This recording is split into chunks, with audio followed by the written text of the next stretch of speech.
আবাস যোজনার টাকা বন্ধ কেন মোদী? তুমি জবাব দাও। আবাস যোজনার টাকা বন্ধ কেন মোদী? তুমি জবাব দাও। আসানসোলে আগে চমকাচ্ছেন, ইডি সিবিআই চমকাচ্ছেন, দেখে চমকাচ্ছে নাকি?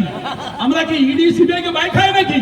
আমরা মমতাদি ফোর্স, মমতাদিকে দেখে রাজনীতি করে আর কাউকে আমরা ভয় খাই না।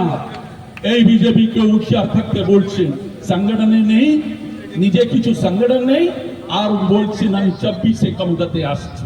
কোথা থেকে আসবে ভাই? লড়াই করার জন্য ফোর্স দরকার আছে। বিজেপি হাতে ফোর্স নেই, খালি নেতা আছেন। এই নেতা লেখে এই সংগঠন লেখে 24-এ ইলেকশনে আসতে পারবে না। আর এটা কথা আমি বলছেন, আজকে বিজেপির যে নেতারা যে কথা ইয়া বলে গিয়েছে, বারবণীতে হারবেন 50,000 ভোটে, আমাকে লাগছে ও পান খাকে আসছে, নেই তো গাঁজা খাকে আসছে। নেতা এইরকম কথা বলবে? আসানসোলে হারছে, আরে 1-2 বলছে না, 50,000, 40,000, 60,000। তো এই গাঁজা খাই নেই? বিনা গাঁজা খাকে এই কথা বলতে পারেন? বলতে পারে না। এই গাঞ্জাডি লোক যাহা যাচ্ছেন, লোক যে উসকো যা সাথ দেবে না। আর আপনারা মামলাদির সঙ্গে থাকুন, মামলাদি হাতকে মজবুত করুন, অভিষেক ব্যানার্জি হাতকে মজবুত করুন। আগামী 24 বিধানসভা ইলেকশনে তৃণমূল কংগ্রেসকে বাড়ি বহুমতে জিতাতে হবে। আর নারেন্দা সঙ্গে আমার কোई ডিফারেন্স আপনার সঙ্গে না। আমি আর নারেন্দা সবাই এক আছেন। নারেন্দা জেলা প্রেসিডেন্ট, যাকে আমি পূর্ণ সমর্থন করছি। বারাবরী 2011-তে যে ভোটে জিতেছিলাম, 2016-তে তার চেয়ে বেশি ভোটে জিতেছি, 2021-এ তার চেয়ে অল্প বেশি ভোটে জিতেছি।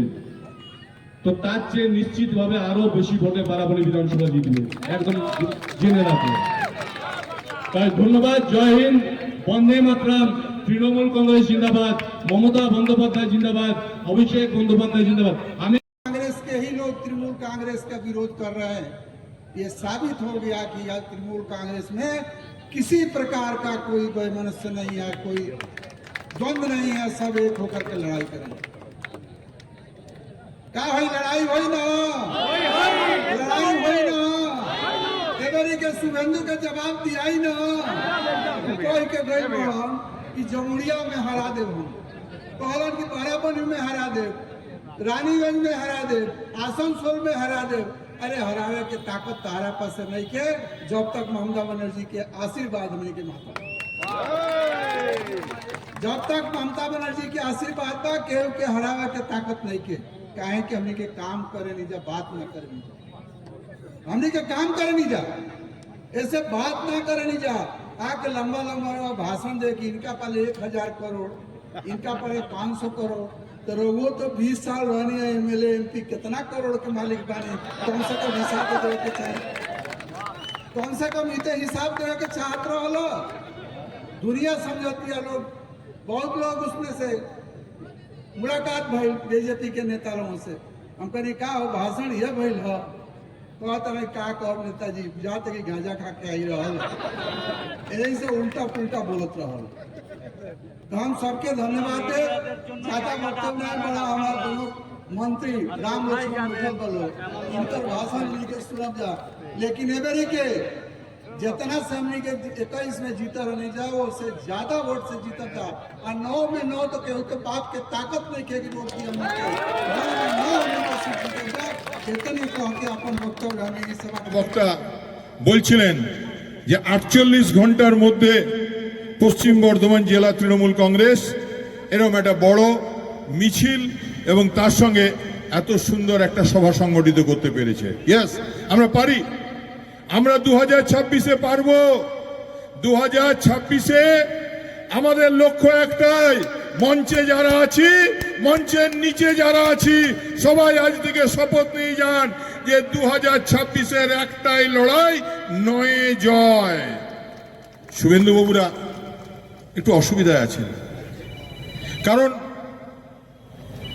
কয়েকদিন আগে আপনারা জানেন যে বিধানসভার একটা উপনির্বাচন হয়ে গেল, ওনারা গতকালই হার স্বীকার করে নিয়েছেন।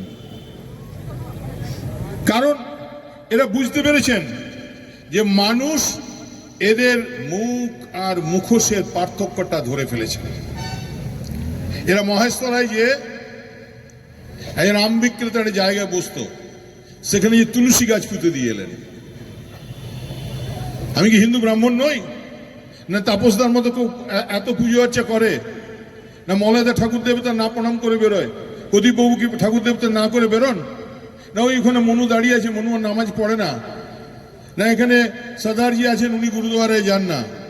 আরে মমতা বন্দ্যোপাধ্যায় তো বলেছেন যে বাংলার মাটি, এখানে সর্বধর্মের সমন্বয়, বাংলায় শান্তি আছে। এই শান্তি যারা বিঘ্নিত করতে চেষ্টা করছে, যারা ষড়যন্ত্র করছে, যারা ভাবছে যে বাংলার গরিব খেটে খাওয়া লড়াকু মানুষের অধিকার কেড়ে নেবে, যারা ভাবছে লক্ষ্মীর ভান্ডার বন্ধ করে দেবে, যারা ভাবছে যে বিভিন্ন যে সমস্ত পরিষেবাগুলো আছে সেগুলো আটকে দিতে হবে, এরা করেছে তো। 100 দিনের খেটে খাওয়া মানুষ, ঘামে রক্তে ভেজা টাকা, কই শুভেন্দুবাবুরা তখন তো বলেননি? দিল্লি থেকে এই টাকা কারণে অকারণে কোনো কারণ না দেখিয়ে এই টাকা আটকে দেওয়া হয়েছে। আমাদের নেতা অভিষেক বন্দ্যোপাধ্যায়, নেত্রী মমতা বন্দ্যোপাধ্যায় দিল্লি গিয়ে দরবার করেছেন, দিল্লি বিক্ষোভ প্রদর্শন করেছেন, রাজ্যপালের দরজায় বসে থেকেছেন, তাও এদের মনুষ্যত্বের বিবেক বিকাশ হয়নি, এদের বিবেকের দরজা খোলেনি। এরা গরিব মানুষের, খেটে খাওয়া মানুষের মুখের গ্লাস নিয়ে ছিনিমিনি খেলেছে। এই ময়দানে আমাদের রাজ্যের বিরোধী দলনেতা একটি মিছিল এবং মিটিং করে গিয়েছে। অনেক তর্ক, অনেক বিতর্ক হচ্ছিল যে কত লোক হয়েছে। কেউ বলছিলেন 1000, কেউ বলছিলেন 2000। কিন্তু আজকে তৃণমূল কংগ্রেসের মিছিলে যা লোক হয়েছে, দু একজনের কাছে একটু আগে ফোনে বা এতে জিজ্ঞেস করলাম, মিছিলে তো লোক করা যায় না। বললো দাদা, সেদিন যা মিছিল হয়েছিল আজকের মিছিলটা তার কমসে কম 10 গুণ বড় হয়েছে। তো 1:10 যা মিছিল সেদিন ছিল তার 10 গুণ বড় মিছিল এবং সমাবেশ আজকে কিন্তু তৃণমূল কংগ্রেস এখানে করেছে। বিরোধী দলনেতা তিনি আমাদের এই শিল্পাঞ্চলে এসেছিলেন, ভেবেছিলাম কেন্দ্রীয় বঞ্চনার ব্যাপারে কিছু বলবেন, তিনি বলে গেলেন না। 2014 সালে বিজেপি ক্ষমতায় আসার পরে বিধান এখানে বসে আছে, বিধানের কেন্দ্রে হিন্দুস্তান কেবলস 5000 মানুষ কাজ করত, কেন্দ্রীয় সরকার তালা বন্ধ করে দিয়েছে, 5000 মানুষের চাকরি চলে গিয়েছে। আমাদের পাশে আছে দক্ষিণ বিধানসভা, ইন্ডিয়ান স্ট্যান্ডার্ড ওয়াগন, পরে বান স্ট্যান্ডার্ড, যে ওয়াগনের কারখানা বিজেপি সরকার বন্ধ করে দিয়েছে।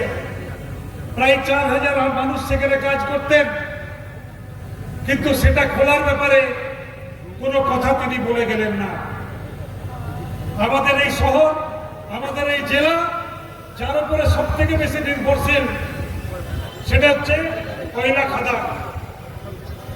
এই কয়লা খাদানগুলো একসময় প্রাইভেট মালিকদের হাতে ছিল, কিন্তু তাকে জাতীয়করণ করা হয়েছিল কেন? যারা কয়লা খাদানের শ্রমিক এবং কর্মী, তারা যাতে ভালোভাবে মাইনে পান, তাদের যাতে ঠিক মতো সরকার থেকে পিএফ গ্র্যাচুইটি থেকে শুরু করে সবকিছু দেওয়া হয়। কিন্তু তিনি কোনো বলে গেলেন না যে এই সরকার, নরেন্দ্র মোদীর সরকার, বিজেপির সরকার একটা একটা করে 13টা কয়লা খাদিন, 13টা কলিয়ারি আজকে প্রাইভেট করে দিয়েছেন। আজকে প্রাইভেট মালিকরা একের পর এক কয়লা খাদান চালাচ্ছে। ধন্যবাদ।